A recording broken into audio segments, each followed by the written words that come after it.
So guys political parties chapter start कर रहे हैं। ठीक है, तो सबसे पहले जानना है पॉलिटिकल पार्टीज क्या होती है। So very first thing is meaning of the political parties. Introduction part के साथ मीनिंग हम लोग देखेंगे, इसको अटैच करेंगे। ठीक है, सो बिफोर स्टार्ट मैं बता दूं चैप्टर किस तरह से डिवाइड हो रहा है, 4-5 अलग अलग पार्टों में। सबसे पहला आता है इंट्रोडक्शन एंड मीनिंग। ओके, सो हम लोग इन डिटेल देखेंगे इंट्रोडक्शन एंड मीनिंग क्या क्या है, पॉलिटिकल पार्टीज क्या होती है और वो कैसे काम करती है। देन हम लोग देखेंगे इन डिटेल में what are the characteristic of political parties. ठीक है, so what are the characteristics of political parties. Then हम लोग देखेंगे इन डिटेल में कि changes in the nature of political parties in India. Political parties पहले से है लेकिन उनके नेचर कैसे चेंज हुए हैं as per the change in time. So changes in the nature of political parties, ये हम लोग देखेंगे इन डिटेल में। देन हम लोग देखेंगे नेशनल पार्टीज इन इंडिया।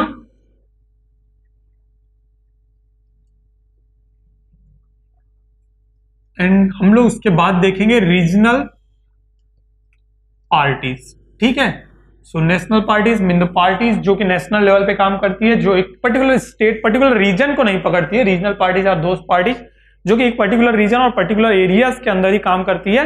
सो हम लोग ये इन डिटेल में देखेंगे ये पार्टीज कौन कौन सी है, इन सबका एजेंडा क्या है, किस तरह से पार्टीज काम करती है।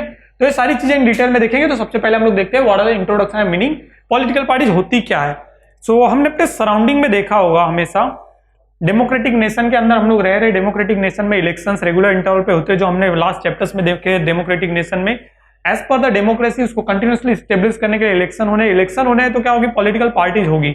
Political parties are the link between the citizen of India as well as from the constitution और सिटीजन ऑफ इंडिया के बीच की एक लिंक है। पार्लियामेंट और इंडियन सिटीजन के बीच की एक लिंक होती है पॉलिटिकल पार्टीज, जो कि क्या करती है, हमारी आवाज एज अ सिटीजन, हम लोग इंडियन सिटीजन है, इंडियन सिटीजन की जो डिमांड है, इनकी जो समस्याएं हैं, इनकी जो प्रॉब्लम्स है, उसे पार्लियामेंट तक पहुंचाना और सॉल्व कराने की कोशिश करना, that is a part of political parties. तो पॉलिटिकल पार्टीज का ये एजेंडा होता है, इसके लिए काम करती है।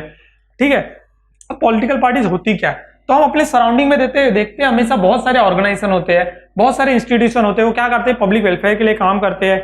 बहुत सारी ऑर्गेनाइजेशन है, वो लोग क्या कर रहे हैं, लोगों की मदद कर रहे हैं, हेल्प कर रहे हैं। कहीं पर कुछ हो गया, कहीं पर बाढ़ आ जाती है, तो वो ऑर्गेनाइजेशन वाले लोग इजीली लोगों की मदद करने के लिए बहुत तेजी से पहुंच जाते। ठीक है, तो ये क्या है, एक ऐसे बहुत सारे ऑर्गेनाइजेशन होते हैं जिनका एक पर्टिकुलर एजेंडा है कि उन्हें लोगों की मदद करनी है।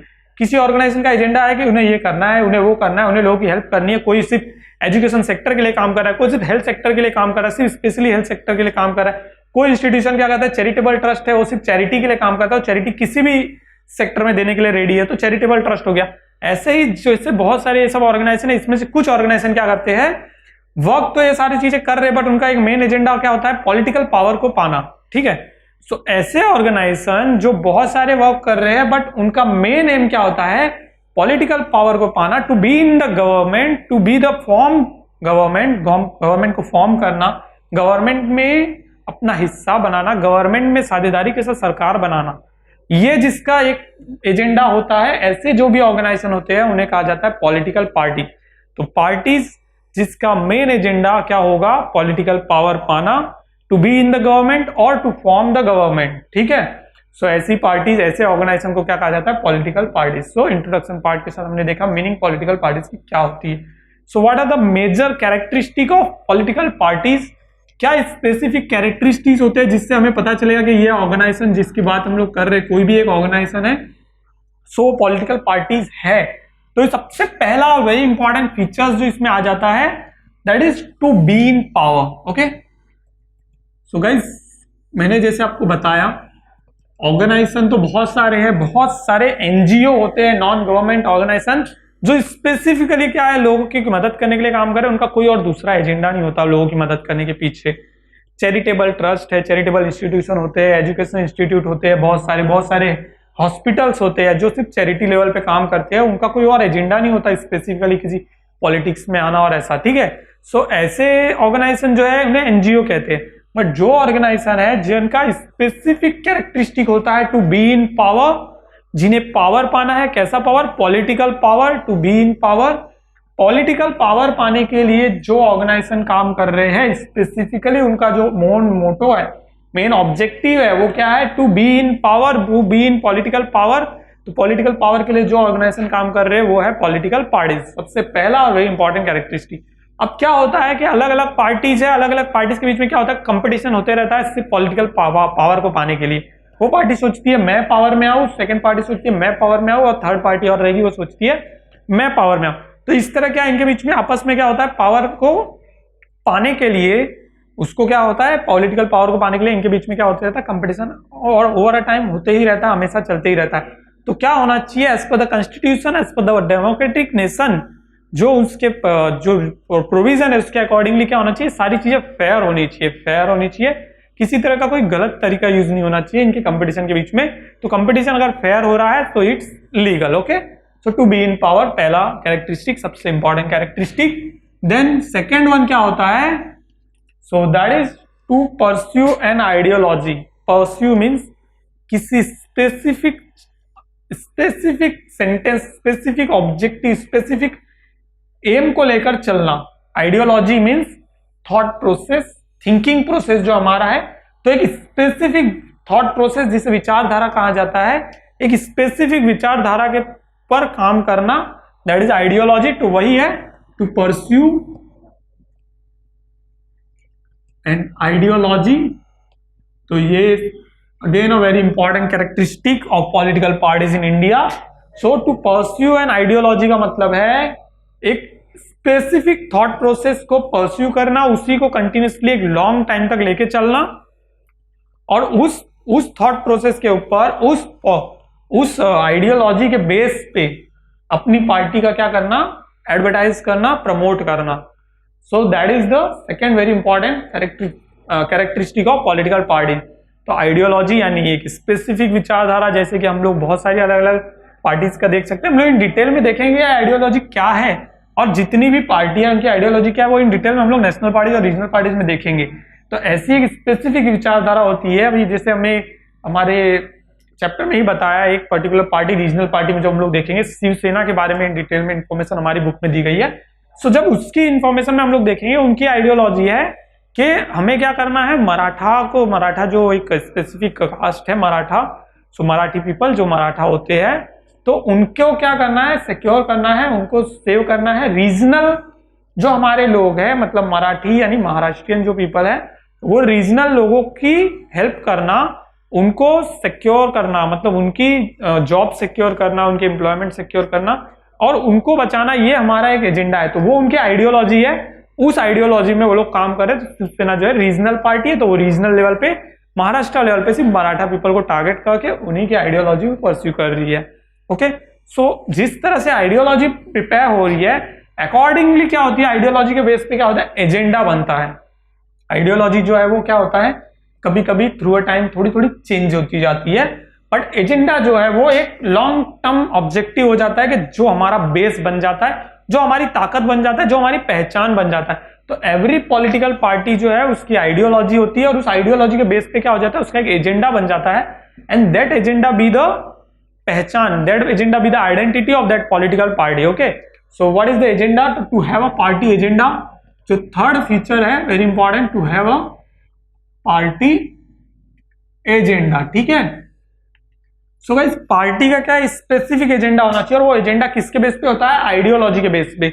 जो उनकी विचारधारा है, जो उनकी थॉट प्रोसेस है, उसके बेस पे वो पार्टी क्या करती है, अपना एक एजेंडा बना लेती है, और उस एजेंडे के बेस पे क्या करती है, वो कंटिन्यूसली क्या करती है, आगे बढ़ने का काम करती है। उस एजेंडा के बेस पे वो अपने वोटर्स को वोटिंग के लिए प्रमोट करती है।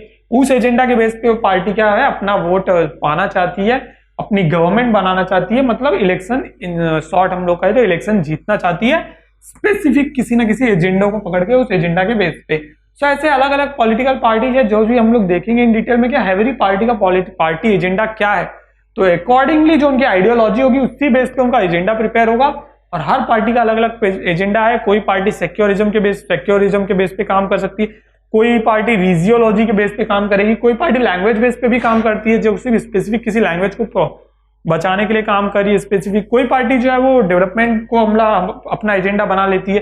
कोई पार्टी क्या करती है कि हम लोग लॉन्ग टर्म पॉवर्टी को हटाना, पॉवर्टी को पूरी तरह से खत्म करना, इसको कोई एजेंडा बना लेता है। तो ऐसे अलग अलग पार्टी अलग अलग उनका एजेंडा होता है। तो that is the again a characteristic of political parties.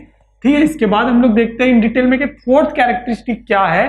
So to establish a government, अभी इतनी सारी चीजें कोई कर रहा है, ठीक है, इतनी सारी चीजें कोई कर रहा है, तो उनका सबसे मेन टारगेट जो होता है दैट इज फोर्थ कैरेक्टरिस्टिक, कि अगर मेरे पास कोई पावर में है तो मेरे पास पावर भी है, पॉलिटिकल पावर भी आ गया, मेरे पास अच्छी खासी वर्क फोर्स है, मैं एज अ पर्सन, मेरी कोई पॉलिटिकल पार्टी है, ठीक है, मेरे पास एक बहुत लंबी वर्क फोर्स बन गई है, मतलब बहुत सारे लोग हैं जो मेरी पार्टी से जुड़ चुके हैं, मतलब मैं पॉलिटिकल पावर भी है, मेरे पास अच्छी खासी पावर है, अच्छा खासा यूथ जो है पूरा मेरे पीछे है, अभी मेरे पास एक आइडियोलॉजी है बहुत अच्छी, मैं डेवलपमेंट की बात कर रहा हूँ, मेरे पास कोई पार्टी एजेंडा है, मेरी पार्टी का एक स्पेसिफिक एजेंडा है कि मैं इंडिया को जो है दुनिया की पावर बनाना चाहता हूँ सबसे बढ़िया, और ये जो भी मेरा एक एजेंडा है, तो यहां तक सिर्फ मेरा सब एजेंडा ये सब होने से ही मेरा जो है पॉलिटिकल सेटिस्फेक्शन मुझे नहीं मिलेगा।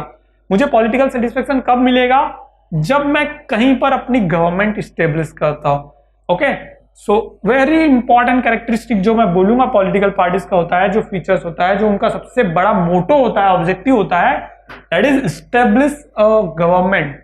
यहां पर मैं स्पेसिफिक एक वर्ड आपके लिए जोड़ दूं, to establish a stable government. ठीक है, आज के टाइम पे गवर्नमेंट जो है वो स्टेबल कब होगी? जब आपकी पार्टी मेजोरिटी में है, आपकी पार्टी जो है उसने 50% या उससे ज्यादा सीट्स जीती है इन अ पर्टिकुलर रीजन या फिर इन नेशन वाइज हम लोग देखें कहीं भी, तो तब मेरी जब गवर्नमेंट बनती है that is stable government. Stable government बहुत अच्छे से काम कर सकती है और उसको क्या होता है, किसी अदर पार्टी के सपोर्ट की जरूरत नहीं होती है, वो अपने बेस पे गवर्नमेंट बना सकती है। सो सबसे बड़ा जो एजेंडा होता है, सबसे बड़ा जो कैरेक्टरिस्टिक होता है पॉलिटिकल पार्टीज का, टू स्टेब्लिश अ गवर्नमेंट, एक गवर्नमेंट बनाना सबसे बड़ा पॉलिटिकल पार्टीज का कैरेक्टरिस्टिक है कि गवर्नमेंट बनेगी तो पॉलिटिकल पावर भी मेरा बराबर रहेगा। मैंने जो पार्टी एजेंडा फिक्स किया है वो एजेंडा कब मैं इंप्लीमेंट कर पाऊंगा? जब मैं गवर्नमेंट बनाऊंगा, और जब मैं गवर्नमेंट बनाऊंगा तब मैं अपना एजेंडा इंप्लीमेंट करूंगा, और मेरा एजेंडा इंप्लीमेंट करने के बाद अगर सच में जिस रीजन में अगर मैंने गवर्नमेंट बनाई है या फिर पूरे नेशन वाइज मैंने गवर्नमेंट बनाई, तो मेरा एजेंडा जब मैं फुलफिल करूंगा तब जिन लोगों ने मुझे वोट दिया वो किस बेस पे दिया? मेरे एजेंडा के बेस पे दिया, और मैंने अगर इनको अपना एजेंडा फुलफिल करके बताऊंगा तो क्या होगा, नेक्स्ट टाइम वापस से मेरी गवर्नमेंट आएगी। और इस तरह से क्या होता है, डेमोक्रेटिक नेशन वर्क करते हैं, कॉन्स्टिट्यूशन वर्क करते हैं, इलेक्शंस वर्कआउट करते हैं। ठीक है, तब मेरा एजेंडा अगर लोगों को पसंद आ रहा है तो ही लोग मुझे वोट देंगे, और अगर मैं अपने एजेंडा के बेस पे पूरे एरिया में काम करके बताऊंगा, सो ऑब्वियसली सेकेंड टाइम क्या होगा, ये सारे जो पीपल जो मेरे साथ जुड़े हुए हैं, सिटीजन ऑफ इंडिया है, वो अगेन मुझे वोट देंगे और मैं गवर्नमेंट स्टेब्लिश करूंगा। तो to establish a government. And the last one that is again very important, to act as a link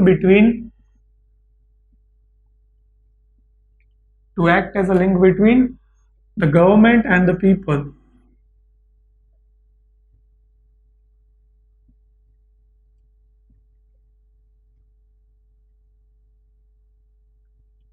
so my dear friend, political parties की जो एजेंडा हमने देखे उसमें क्या होगा, हमने अभी कैरेक्टरिस्टिक में पांचवा सबसे इंपॉर्टेंट पॉइंट है कि पॉलिटिकल पार्टी जो होती है वो लिंक के बीच में काम कर रही है, वो एक लिंक है।